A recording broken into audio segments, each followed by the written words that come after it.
brain, when it fires its thoughts, is likened unto the landscape of a thundercloud.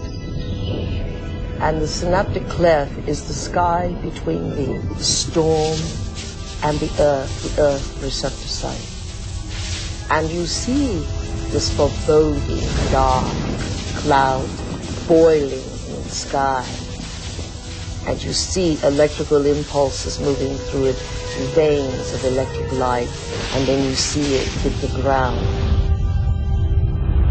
The brain looks like a thunderstorm when it is presenting a coherent thought. So no one has ever seen the thought. What they do see in neurophysics is that they see a storm raging around different quadrants of the brain. Those are areas that are mapped in the body and what the person must be responding to. A holographic image.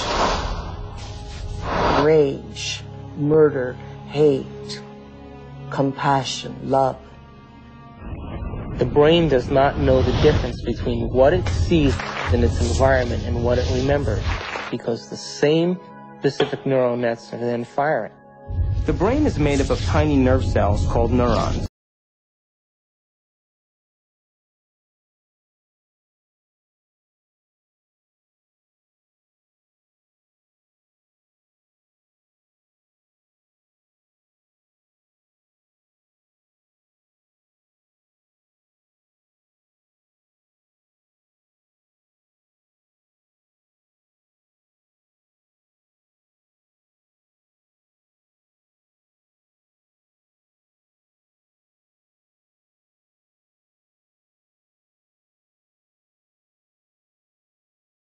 Experience the memory of pain, sorrow, anger, and even rage.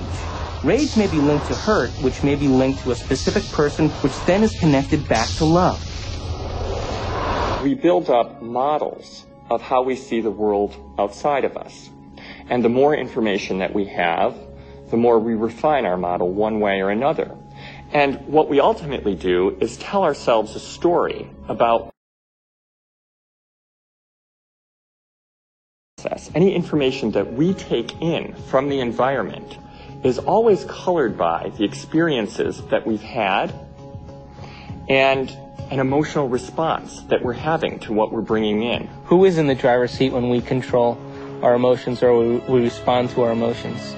We know physiologically that nerve cells that fire together wire together. If you practice something over and over again, those nerve cells have a long-term relationship.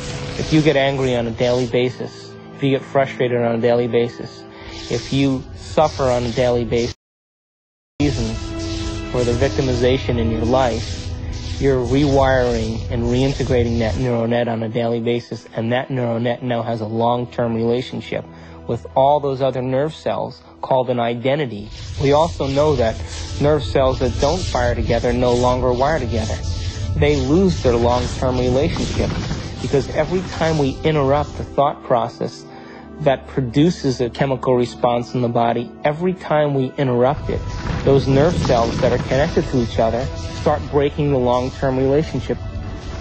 When we start interrupting and observing, not by stimulus and response and that automatic reaction, but by observing the effects it takes, then we are no longer the body that's responding to its environment as if it is automatic.